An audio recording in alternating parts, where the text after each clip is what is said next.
bom com vocês? Bem-vindos de volta para mais um vídeo. Eu sou a Jussara, esse é o canal Vida de Seriatriz. E o vídeo de hoje é um compilado de teorias sobre o que pode ter acontecido na primeira temporada de Manifest. Em 2018, quando a série ainda estava começando, apenas no seu episódio piloto, ainda nem tinha canal aqui no Brasil, eu cheguei a fazer um vídeo comentando sobre o episódio piloto, sobre o que a história iria nos contar, sobre quem seriam esses personagens e tudo mais. E esse ano, por conta da entrada da série no Globoplay, esse foi um dos vídeos mais vistos no canal, se não o vídeo mais visto aqui no canal, porque todo mundo queria entender o que, afinal de contas, está acontecendo nessa história toda. Quem são esses passageiros? Por que esse avião decolou em 2013 e só pousou em 2018? Qual é o grande mistério, na verdade, de toda essa história? E eu achei interessante porque, como foi uma série divulgada em canal aberto, né, porque o primeiro e segundo episódio passou na Globo, depois ele foi pro Globoplay, muita gente que não tem contato com série, não tem o hábito de assistir série, assiste mais novela ou filme, ficou muito interessado na história, mas não entendeu muita coisa da primeira temporada. Ficou, tá, mas e aí? Cadê o final? Quando é que essa história vai ser esclarecida? Achei ruim por causa disso, achei bom por causa daquilo. Então eu decidi fazer um vídeo pra vocês com um compilado de teorias do que pode estar realmente acontecendo em Nova York com esses passageiros desse voo misterioso que saiu em um ano e pousou 5 anos depois. Porém, eu preciso muito te dar um aviso. Se você está tentando descobrir qual é a real, 100% real desse grande mistério, eu preciso te avisar que você não vai descobrir isso tão cedo. A série foi programada para ter 6 temporadas, exatamente 6 temporadas de Manifest. Isso significa que a gente só vai descobrir realmente o que está acontecendo lá pro final dessas temporadas. Bem parecido com Lost, bem parecido com, sei lá, The Leftovers, que também tem um grande mistério e a gente vai descobrir somente pro fim. Mas, obviamente, até lá a gente pode criar várias teorias em cima dessa história e ver no que dá. Se você é novo aqui no canal, seja muito bem-vindo. Eu espero que você goste do vídeo de hoje. Se você gostar, já deixa o seu joinha, se inscreve aqui no canal e compartilha esse vídeo nas suas redes sociais. A principal teoria em torno da série envolve, é claro, o Triângulo das Bermudas, porque o voo 828, que saiu da Jamaica com direção a Nova York, passou exatamente em cima do Triângulo das Bermudas e muito provavelmente foi ali que toda aquela tempestade aconteceu. Se a gente fala em Triângulo das Bermudas, a gente está consequentemente falando de mistério, né? Não tem como escapar disso. Porém, e existe um porém, quando a história já tá andando, a gente já tá chegando um pouquinho lá pro fim, a gente descobre que outras 2 pessoas que não estavam no voo, que não sobrevoaram a mesma área, estão passando a mesma situação dos passageiros. Primeiro nós tivemos o Zeke, que foi aquele cara da caverna. Pelas contas dele, ele tinha ficado 2 semanas preso naquela caverna e aí ele descobriu que na verdade ele ficou 1 ano preso por lá. Ele já tinha sido dado pela família dele como desaparecido, então quando ele retornou ele ficou sem entender e ele retornou com o chamado, né, o famoso chamado. E depois disso nós tivemos o Griffin também, que foi aquele assassino que caiu na água com o carro, passou 3 dias afogado. E aí, quando puxaram o carro, ele estava acordadão, recebendo também o chamado. Então essa teoria do Triângulo das Bermudas não é que ela é descartada, mas simplesmente ela não explica o todo, né? Se realmente aconteceu porque eles passaram por lá, ela não explica absolutamente tudo. E essa história de termos novos personagens recebendo esse tal do chamado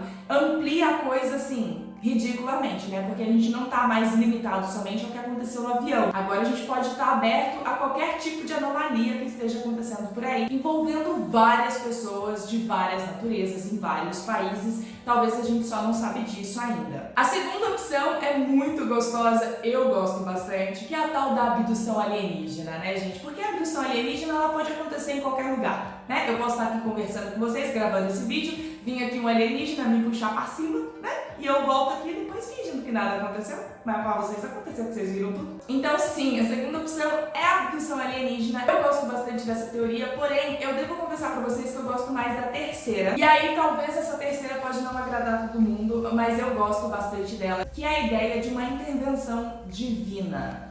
Eu acredito que Deus tem alguma coisa a ver com isso. Se não Deus, pelo menos o universo. Tem muita gente que acha que o governo pode estar metido nisso, mas eu acho que se o governo tivesse metido nisso, em algum lugar a gente teria visto um membro do governo com algum tipo de resposta. Porque até mesmo a Major lá, que parece que tem acesso a tudo, que tem dinheiro pra caramba, que ninguém mente pra ela e tá metendo o dedo em tudo, nem ela realmente tem certeza do que tá acontecendo. Então eu não acho que seja algo governamental, mas eu acredito que o governo pode enfiar o dedo dele nisso, como ele já tá fazendo aqui na primeira temporada temporada, eu acho que isso pode se intensificar a partir das próximas temporadas, né? Porque eles acreditam, obviamente, que tem algum tipo de viagem no tempo envolvida em tudo isso. Mas eu particularmente gosto muito dessa ideia de intervenção divina, porque Deus é um negócio que normalmente quando as pessoas começam a falar dele, no meio do caminho elas desistem e colocam algo muito mais racional no rolê. E eu gostaria de ter uma história onde realmente Deus tem alguma coisa a ver com isso, sabe? E o que faz você ter essa ideia, Jussara? Por que você acha que é Deus que está envolvido nesse rolê? Bem, vamos começar lá do início.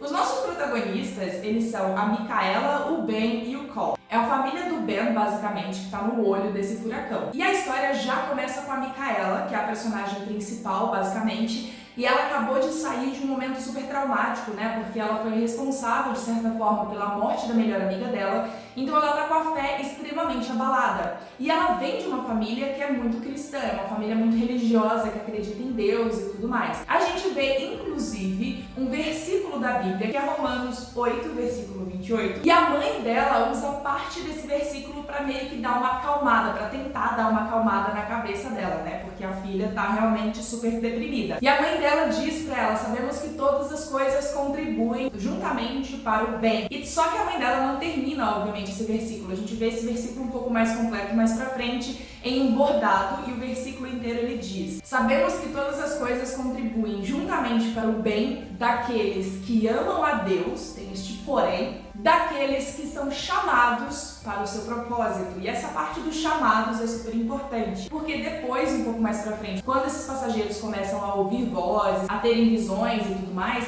eles começam a chamar isso de um chamado, né? Basicamente, chamado de Deus para eles poderem fazer algo positivo. Obviamente que tudo isso pode ser apenas para descrever como a Micaela enxerga essa questão toda do chamado. Para ela, isso tem um peso divino, né? Coisa abençoada. E a gente vê esse questionamento rodando um pouco mais pra frente, inclusive, com a entrada do Griffin, que é um cara completamente ruim, que recebeu essa tal bênção do chamado. E ela fica se perguntando por que disso. Então, obviamente, isso pode ser uma descrição apenas pra parte da Micaela ou pra família do Ben. Pode não se aplicar pra todo mundo. Mas eu gosto muito dessa ideia de ter aí uma intervenção divina. E por último, existe também a teoria de universos paralelos, né? Que essas pessoas, de alguma forma, cruzaram de um universo pro outro e por isso tudo parece meio fora de ordem, eles parecem estar vivendo em outro tempo, enfim. Tem várias teorias a respeito do que pode realmente estar acontecendo, viu, gente? Essas são as minhas favoritas, são aquelas que eu olho assim e eu falo, tá, existe aqui uma possibilidade, mas de novo, a gente só vai saber realmente o que está acontecendo bem pro fim dessa história. E falando do Griffin bem rapidinho, esse foi um personagem muito interessante, que ele ficou vivo pelo mesmo tempo em que ele supostamente esteve morto. E isso meio que abriu aqui uma possibilidade para que todos os passageiros, todas as pessoas que estão com essa anomalia no sangue, possam ter um prazo de validade. Mas o que isso realmente significa? Será que tem como eles fugirem dessa morte programada? É o que ficou rondando na minha cabeça. Se a gente olhar para essa parte toda do divino, se for realmente uma intervenção divina ou do universo, pode ser que esse chamado, essa segunda chance, venha com uma missão. E se essa pessoa conseguir realizar essa missão com sucesso, talvez ela continue vivendo, talvez ela não tenha um prazo de validade. Eu comecei a me questionar isso com relação ao Griffin. A Micaela tentou de todas as formas alertar ele para não usar o chamado para algo próprio, para não usar isso para poder sair da prisão. E ele não fez isso e, em consequência disso, a gente viu ele morrendo um pouco mais pra frente. Pode ser que nada disso esteja interligado, mas pode ser que esteja. Pode ser que se ele tivesse feito bem, se ele tivesse seguido o conselho da Micaela, se ele tivesse contado para ela, independente de ser solto da prisão ou não, pode ser que ele ainda estaria vivo. Eu acredito que isso vai ser abordado um pouco melhor na segunda temporada. Uma coisa que eu tava esperando que fosse abordada na segunda temporada, mas o criador da série meio que já deixou claro que não vai ser tão rápido assim, é a situação do piloto e da Fiona. A gente viu que ele tava tentando viajar novamente no tempo com a esperança de chegar em 2024 e a gente não sabe exatamente se foi isso que aconteceu. Porém, toda televisão tem uma regra, gente, sem corpo, sem morte. E a gente não viu o corpo de nenhum dos dois. Tanto que lá no jornal, depois que o avião deles foi abatido,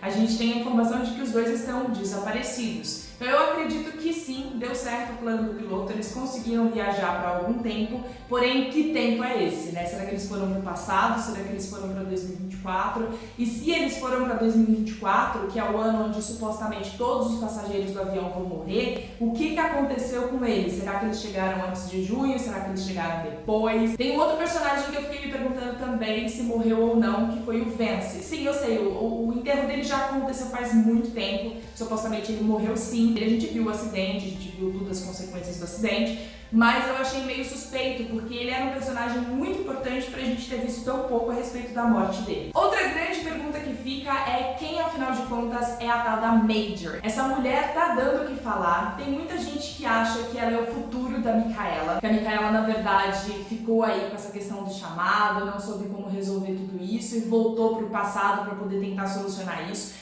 Não gosto muito dessa ideia, eu acho que eu preciso de mais informação para começar a acreditar nessa teoria. Tem gente que acredita que a Micaela já está grávida e essa mulher é a bebê da Micaela do futuro, que também veio pro passado. Também não sei se eu gosto muito dessa teoria. Se a Micaela realmente estiver grávida, se ela já estivesse grávida quando entrou no avião, eu iria gostar muito da teoria do bebê dela ser o tal do Santo Graal. Porque imagina, se a Micaela estivesse grávida, embarcando naquele avião e tivesse passado por tudo aquilo, né, por toda aquela anomalia do avião, estando grávida, imagina o bebê que nasceria. Por fim, nós chegamos ao final da temporada com o grande mistério de quem foi que levou o tiro. Será que foi a Micaela? Será que foi o Zeke? Será que foi o Jared? A gente não sabe. Eu acredito que esse tiro não acertou ninguém, é mais pra dar realmente um gancho interessante pra segunda temporada. Mas se acertou alguém, eu jogo minha ficha na Micaela. Porque eu acho que a gente não tá preparado ainda pra perder o Jared, eu acho que ele é interessante pra trama. E ele já esteve acamado, ele já foi parar no hospital, então eu acho que ficaria repetitivo. O Zeke, ele é claramente muito importante pra história pra morrer. Talvez se ele levar o tiro, vai ser mais pra criar um vínculo, uma certa aproximação ainda maior com a Micaela e deixar o Jared pistolaço. Mas se a Micaela levar esse tiro, vai ser interessante porque talvez, estando ferida, talvez através do tiro, essa questão do chamado dela se intensifique. Mas eu acredito também que existe a possibilidade desse tiro simplesmente ter batido na parede, enfim, vida que segue. Mas basicamente, essas são as teorias que eu mais gosto a respeito de Manifest. A segunda temporada já tá com data prevista pra estrear lá fora, eu ainda não sei se temos data pra estrear aqui no Brasil, mas eu já tô de olho porque eu quero muito acompanhar a segunda temporada. É uma série longa, não vou mentir pra vocês, não é o meu estilo de série mais, porque 16 episódios, 50 minutos cada um, realmente cansa. Mas a história é muito interessante, por isso eu quis assistir até o final. Eu quero saber a sua opinião com relação a Manifest, o que você espera assistir na segunda temporada. Se eu esqueci de falar alguma coisa que é super importante, deixa aqui nos comentários, quem sabe a gente não faz um vídeo parte 2 com todas as teorias quando a segunda temporada estrear. Não esquece de deixar o seu joinha nesse vídeo, de se inscrever e compartilhar. A gente se vê no próximo vídeo e tchau!